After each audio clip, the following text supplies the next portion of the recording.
Ashugalan Leo, hello and welcome to my channel. I am Medicine, your Arivan, your reader for this forecast that we are doing here.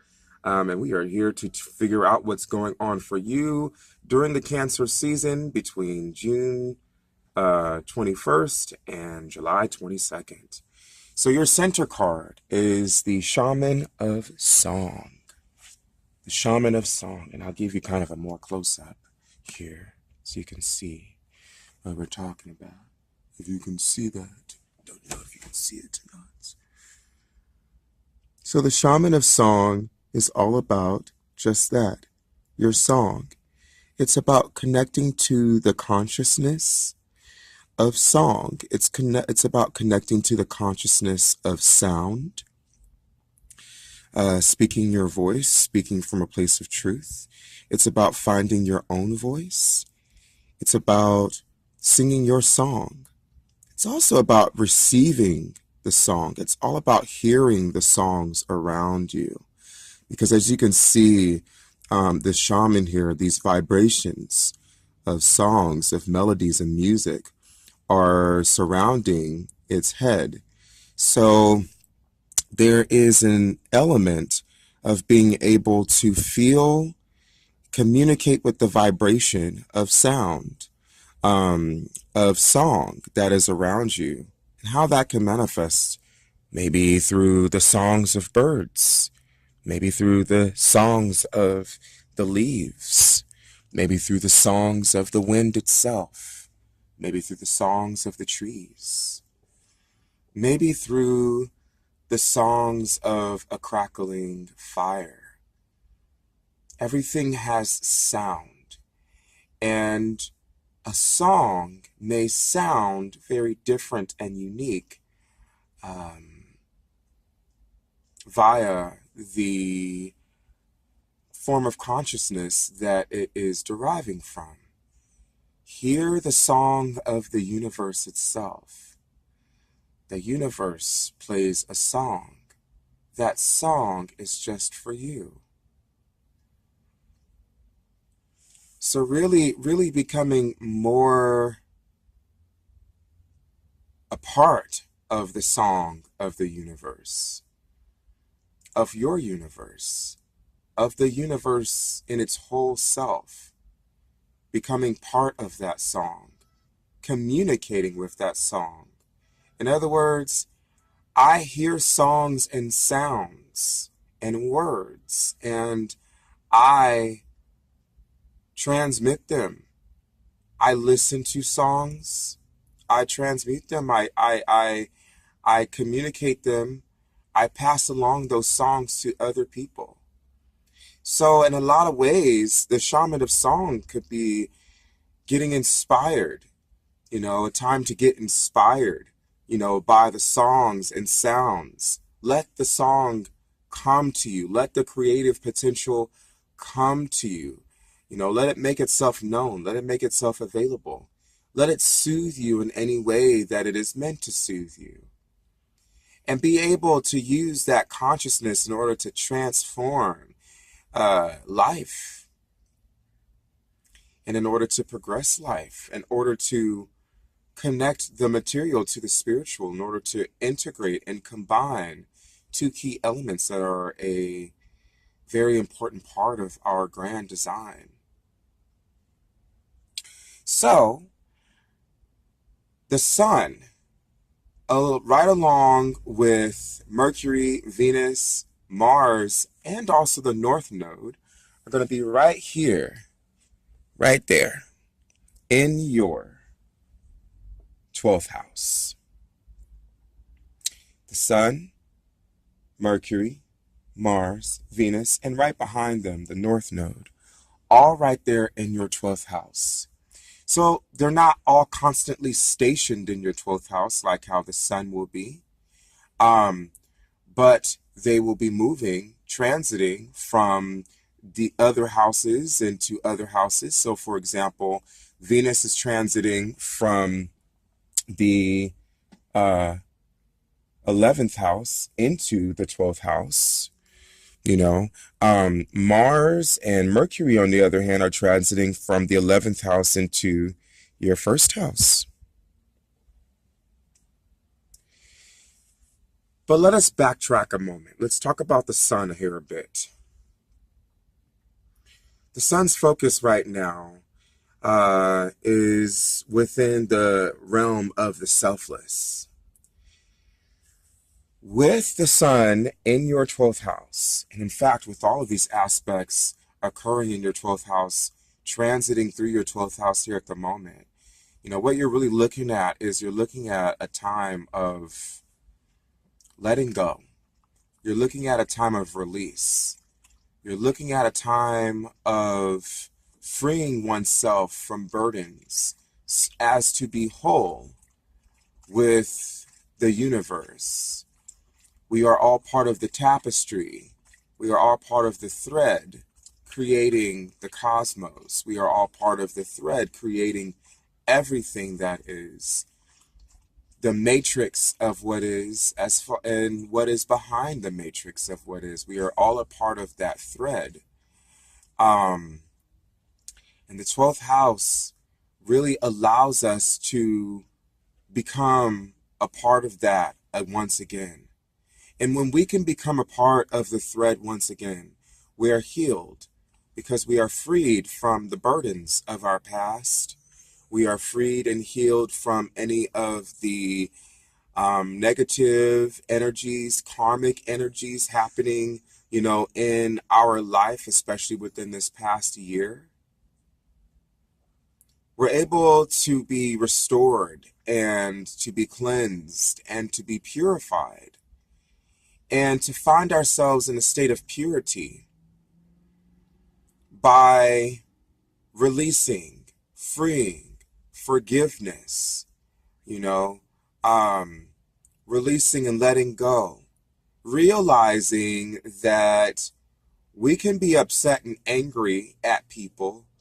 We can be angry and upset at ourselves. But once we really get down to it, the only person that is stopping is yourself. Because in the end, it doesn't really matter what the other person is going through in life, but what it's doing to you, what it's keeping you from doing for yourself, from becoming for yourself. Are you brave enough, Leo, to free yourself? Are you brave enough to forgive? Are you courageous enough to let go of the past? Are you fearless enough to love those who have hurt you, who have caused you sorrow, pain, betrayal, abuse even, rejection, abandonment? Are you courageous and brave enough to see those people in your heart with deep love? Because oftentimes we are hurt by those we care about. If someone hurts us, if someone can hurt us, because in the end we care about them and we love them and we have an emotional connection to them. Admitting that can be very difficult, can be very hard. It can be very difficult and it can be very hard to admit that the person that you hate or that you're angry at or that you care for, that hurt you, that you're done with, you actually still love that person. I think that's one of the most bravest, most courageous things in this day and age that we can do. Because it's so easy to say, I'm done with someone.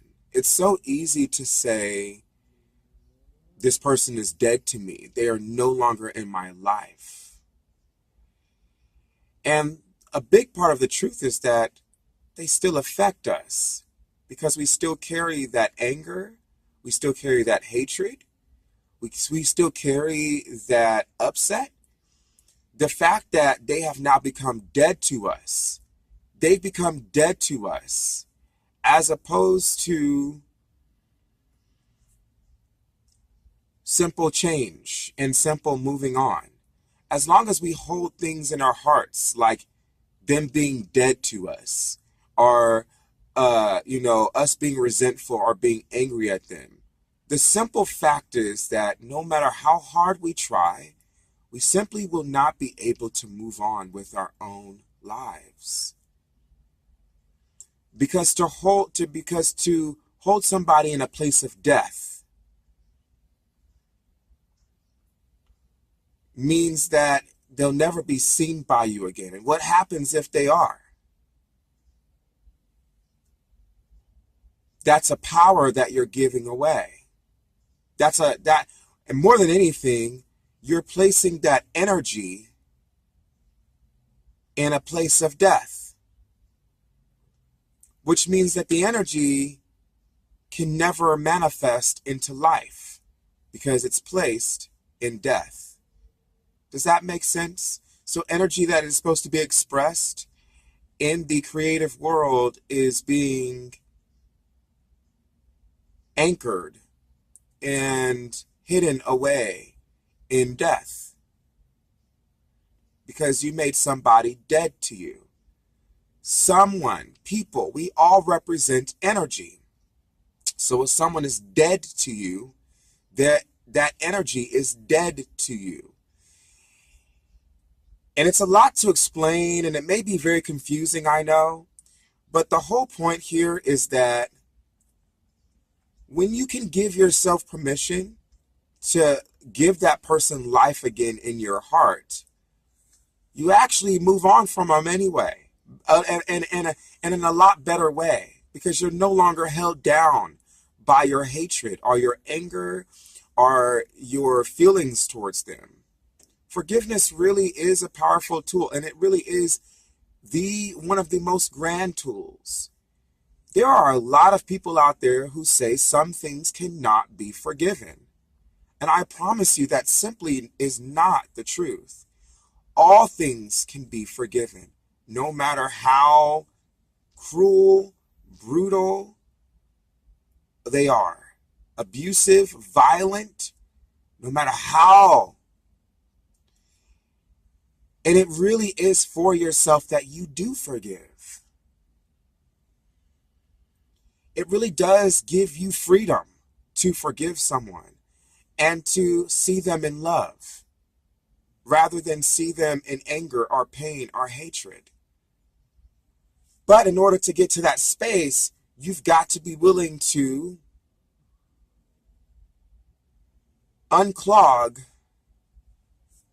the pipe, unclog your veins of that energy of hatred or of anger by number one, expressing it. One of the number one ways that you can unclog it is to express what you feel. And by simple expression of it, and by getting to the truth of it, that I'm angry at you, that I'm done with you, not because I'm actually done with you, but because you hurt me. Because I believed in you and I felt betrayed and you betrayed me. And just really going deep with it and really allowing yourself to be emotionally vulnerable. The 12th house is about unclogging our emotional veins of anything, of any negative, dense energies. Unclogging them by setting them free, by expressing them.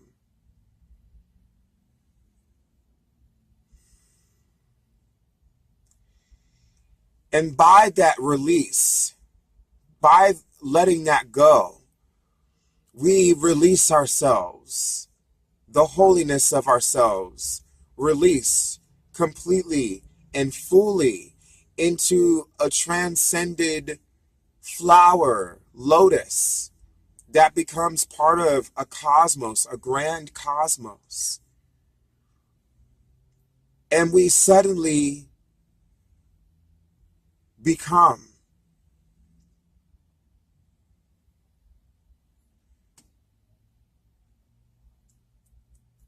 Chiron here is going to be here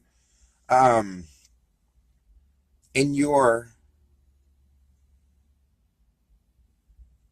well, I have to think about this. I have to think about this for a moment. In your what? Now look, I'm drawing a blank. In your ninth house. Thank you. Chiron is going to be in your ninth house. I feel so deeply that Chiron is very exalted in the ninth house because the ninth house has a lot to do with deep personal truths that free you from physical burden.